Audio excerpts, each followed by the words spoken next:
Hello friends, welcome to study कर। मैं हूं आपका दोस्त प्रभाकर। आज के इस महत्वपूर्ण लेक्चर में हम 1 मई 2023 के मोस्ट इंपॉर्टेंट करेंट अफेयर्स के क्वेश्चन डिस्कस करेंगे। तो आप इस पूरे लेक्चर को बहुत ही ध्यान से लास्ट तक जरूर देखिएगा। लास्ट में आपसे एक क्वेश्चन पूछा जाएगा जिसका आंसर आपको कमेंट बॉक्स में देना है। आप सभी की डिमांड पर हमने डेली करेंट अफेयर्स के लेक्चर को बाइलिंगुअल किया है, यानी अब आपको पीडीएफ जो है हिंदी अंग्रेजी दोनों माध्यम में मिलेगी। तो आज का पहला क्वेश्चन है, सिंथन स्नो फेस्टिवल 2023 कहां आयोजित हुआ है?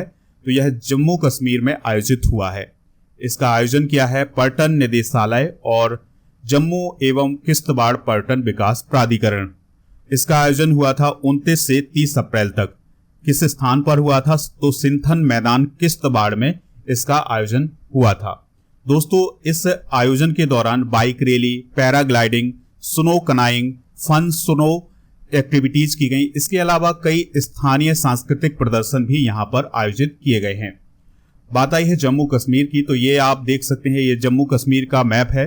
दोस्तों, 31 अक्टूबर 2019, याद रखिएगा कौन सी डेट है, 31 अक्टूबर 2019 को जो जम्मू कश्मीर एक स्टेट था उसको 2 यूनियन टेरिटरी में बांटा गया था, जम्मू कश्मीर और लद्दाख। यहां पर आप देख रहे हैं किश्तवाड़, तो यहीं पर सिंथन स्नो फेस्टिवल आयोजित किया गया है। यहां पर दोस्तों रायसी जिला है और यहां पर लिथियम के भंडार खोजे गए हैं। यहां के लेफ्टिनेंट गवर्नर कौन है? मनोज सिन्हा जी। यहां पर कौन कौन से त्योहार मनाए जाते हैं ये बहुत ही इंपॉर्टेंट है। तो खीर भवानी मेला जो है वो जम्मू कश्मीर में आयोजित किया जाता है। सिंघे खब्बास, सिंधु उत्सव और माछिल माता यात्रा, आदि महोत्सव, ट्यूलिप फेस्टिवल और लेवेंडर उत्सव, ये सभी त्योहार जो हैं जम्मू कश्मीर में मनाए जाते हैं।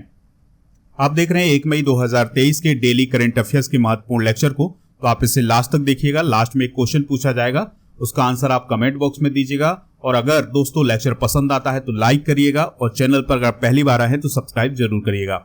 नेक्स्ट क्वेश्चन है, विश्व नृत्य दिवस कब मनाया जाता है? यानी वर्ल्ड डांस डे कब सेलिब्रेट किया जाता है? तो यह हर साल 29 अप्रैल को मनाया जाता है। तो दोस्तों, विश्व नृत्य दिवस को अंतर्राष्ट्रीय नृत्य दिवस यानी इंटरनेशनल डांस डे के नाम से भी जाना जाता है और यह हर साल 29 अप्रैल को मनाया जाता है। इस दिवस का मुख्य उद्देश्य ये है कि जो डांस फॉर्म है या जो नृत्य के रूप हैं उनके बारे में लोगों को शिक्षित करना, उनके बारे में लोगों को अवेयर करना। 2022 की थीम क्या थी? तो डांस फॉर लाइफ। देखिए दोस्तों, 2023 की थीम नहीं है, 2022 की थीम है, यानी पिछली थीम की भी बात की गई है। इस वर्ष की थीम अभी पता नहीं चली है कि क्या है इसकी थीम, तो पिछले वर्ष की जरूर थीम याद रखिएगा, डांस फॉर लाइफ। अब यहां पर डांस की बात आई है तो भारत के प्रमुख डांस डिस्कस करते हैं कि कौन सा डांस किस राज्य में फेमस है। जैसे राजस्थान की बात करें तो यहां पर कठपुतली नृत्य और घूमर नृत्य दोनों प्रसिद्ध हैं। झारखंड में पाइका और झाऊ दोनों है। पश्चिम बंगाल में जात्रा, उत्तर प्रदेश में नौटंकी रासलीला, हरियाणा में धमाल, कर्नाटक में यक्षगान, उत्तराखंड में गढ़वाली और कुमाऊनी, जम्मू कश्मीर में राउफ, बहुत ही इंपॉर्टेंट है, कई बार पूछा गया है। गुजरात में गरबा और डांडिया, पंजाब में गिद्दा, असम में बिहू, महाराष्ट्र में लावड़ी, ये भी बहुत ही इंपॉर्टेंट है।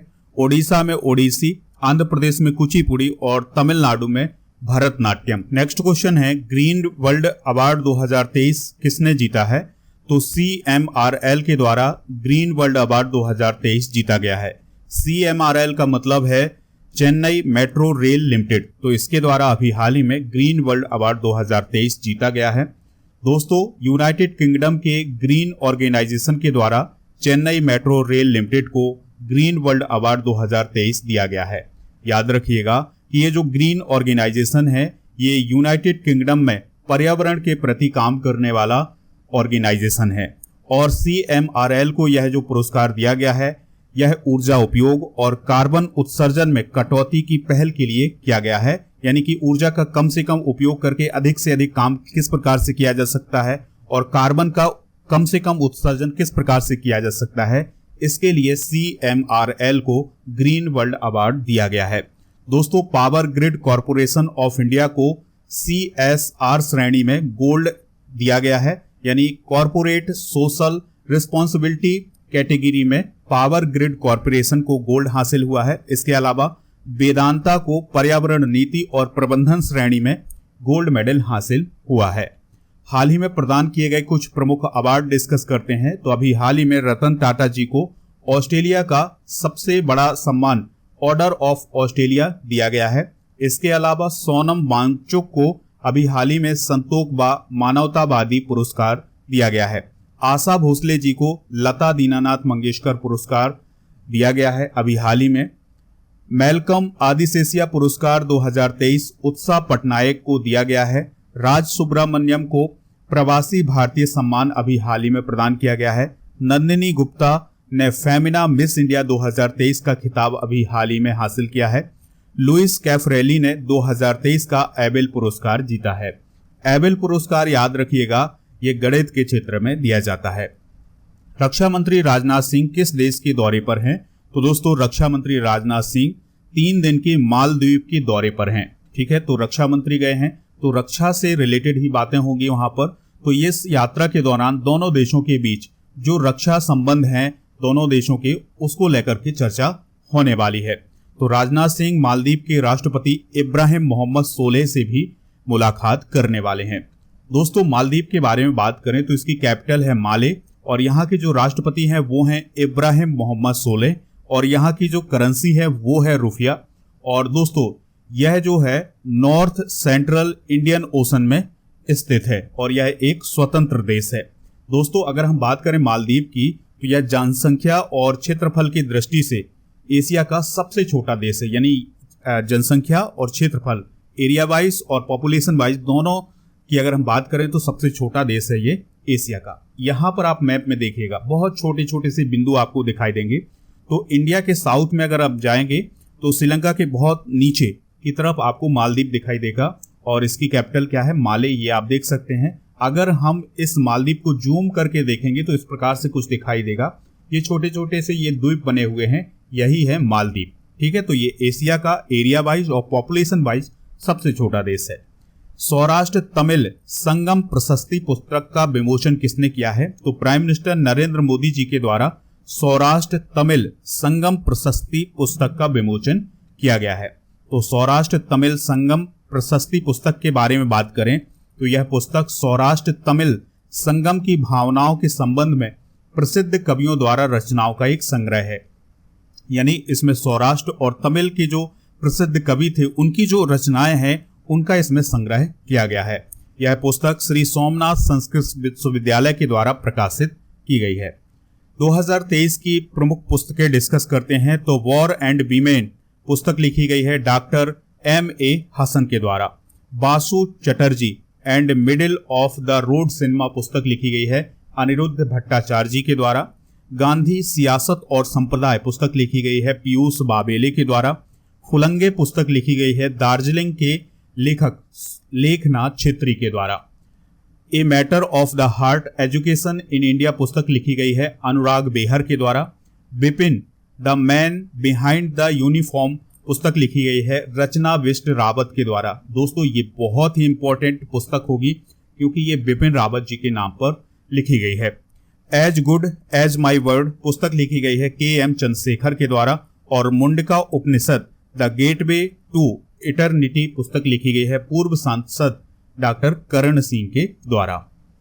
अगर आप किसी भी एग्जाम की तैयारी कर रहे हैं, चाहे वो SSC का एग्जाम हो, बैंकिंग का एग्जाम हो या फिर किसी भी स्टेट का एग्जाम, तो उसके लिए मॉक टेस्ट हमारे ऐप पर उपलब्ध है। हिंदी अंग्रेजी दोनों माध्यम में है, तो आप ज्वाइन कर सकते हैं और लिंक डिस्क्रिप्शन बॉक्स में दिया गया है ऐप का, तो ऐप पर आपको ये मॉक टेस्ट मिल जाएंगे। इसके अलावा डेली करंट अफेयर्स का PDF भी आपको ऐप पर ही मिलता है और टेलीग्राम चैनल पर मिलता है। दोनों का लिंक डिस्क्रिप्शन में दिया गया है, तो वहां से आप PDF प्राप्त कर सकते हैं। अगर आपको मॉक टेस्ट में डिस्काउंट चाहिए तो मेरा कूपन कोड यूज करिएगा PS100, आपको डिस्काउंट भी मिल जाएगा। नेक्स्ट क्वेश्चन है एशियन डेवलपमेंट बैंक से एशिया में सबसे अधिक ऋण किस देश को प्राप्त हुआ है? तो ये प्राप्त हुआ है पाकिस्तान को। तो अभी हाल ही में ADB के द्वारा एक रिपोर्ट जारी की गई है 2022 की, तो उसके अनुसार पाकिस्तान को 5.58 बिलियन अमेरिकी डॉलर का ऋण प्राप्त हुआ है एशिया में। दोस्तों एशियन डेवलपमेंट बैंक की बात करें तो यह एशिया और प्रशांत क्षेत्र के लिए काम करता है और यह एक वित्तीय संस्थान है। इसकी स्थापना 1963 में की गई थी। इसके वर्तमान सदस्य हैं 68। दोस्तों जापान जो है वो ADB का सबसे बड़ा शेयर होल्डर है। यानी सबसे अधिक पैसा किसका लगा हुआ है, जापान का लगा हुआ है। तो अधिकतर यानी कि अब तक जो इसके अध्यक्ष बने हैं वो जापान से ही बने हैं, ये पॉइंट भी आप नोट करिएगा। तो एडीबी के जो अध्यक्ष हैं वर्तमान में वो है मसात्सुगु असाकावा, तो ये भी कहां से हैं, जापान से हैं। इसका मुख्यालय कहां है, मनीला फिलीपींस में। नेक्स्ट क्वेश्चन है महिला अधिकारियों के पहले बैच को किसकी रेजिमेंट में कमीशन किया गया है। आंसर है इसका आर्टिलरी रेजिमेंट में। तो अभी हाल ही में हुआ क्या है कि जो चेन्नई में स्थित है ऑफिसर्स ट्रेनिंग एकेडमी, तो उसमें भारतीय सेना की विभिन्न शाखाओं में कैडेटों को शामिल किया गया है। तो ऐसा पहली बार ये हुआ है कि भारतीय सेना में महिला कैडेटों को आर्टिलरी रेजिमेंट में कमीशन किया गया है। अब ये जो आर्टिलरी रेजिमेंट है ये क्या होती है, तो ये है सेना का ऐसा भाग होता है जो तोप चलाना जानता है, ठीक है, यानी हथियार चलाने में बहुत दक्ष होता है। तो ऐसी रेजिमेंट में अब महिलाएं भी शामिल हो गई हैं। 5 कैडेट को इसमें शामिल किया गया है। देखिए कुल मिलाकर के 186 कैडेट जो हैं वो शामिल किए गए हैं अलग अलग शाखाओं में, लेकिन आर्टिलरी रेजिमेंट में 5 महिला कैडेटों को भी शामिल किया गया है। तो ये जो 186 कैडेट हैं या 186 जो ऑफिसर्स हैं, इसमें 121 पुरुष हैं और 36 महिलाएं हैं। इनमें से 5 महिलाएं जो हैं वो आर्टिलरी रेजिमेंट में शामिल हुई हैं पहली बार। दोस्तों यहां पर डिफेंस की बात आई है तो रक्षा बलों के प्रमुख डिस्कस करते हैं। तो वर्तमान में सीडीएस कौन है, lieutenant general Anil Chauhan. Army chief कौन है, general Manoj Pande. Air force chief कौन है, विवेक राम चौधरी। और नेवी चीफ कौन है, एडमिरल आर.के. हरिकुमार। किस देश में भारतीय सिनेमा पर एक कार्यशाला का उद्घाटन किया गया है। तो अभी हाल ही में श्रीलंका में भारतीय सिनेमा पर एक वर्कशॉप का आयोजन किया गया है। वर्कशॉप जो आयोजित की गई है वो कोलंबो में स्वामी विवेकानंद सांस्कृतिक केंद्र में आयोजित की गई है। दोस्तों इसमें भारत के जो उप उच्चायुक्त हैं श्रीलंका में विनोद जैकब, उन्होंने इसमें हिस्सा लिया था। और भारतीय प्रतिनिधि मंडल का जो नेतृत्व कर रहे हैं वो कर रहे हैं नगथी हल्ली चंद्रशेखर। और ये जो वर्कशॉप आयोजित की गई है इसमें भारतीय सिनेमा की विशेषता बताई गई है। दोस्तों श्रीलंका के बारे में बात करें तो कैपिटल है इसकी कोलंबो और श्री जयवर्धनेपुरा। तो कोलंबो जो है वो एग्जीक्यूटिव और जुडिशल कैपिटल है और श्री जयवर्धनेपुरा इसकी लेजिस्लेटिव कैपिटल है। राष्ट्रपति कौन है, रानिल विक्रमसिंघे हैं। और प्राइम मिनिस्टर हैं दिनेश गुणवर्धने। और यहाँ की जो करेंसी है वो है श्रीलंकन रुपी। वाजपेयी किस पर्वत शिखर पर चढ़ने वाले पहले भारतीय व्यक्ति बन गए हैं। तो दोस्तों वाजपेयी जो हैं उन्होंने अभी हाल ही में माउंट अन्नपूर्णा पर फतह हासिल की है।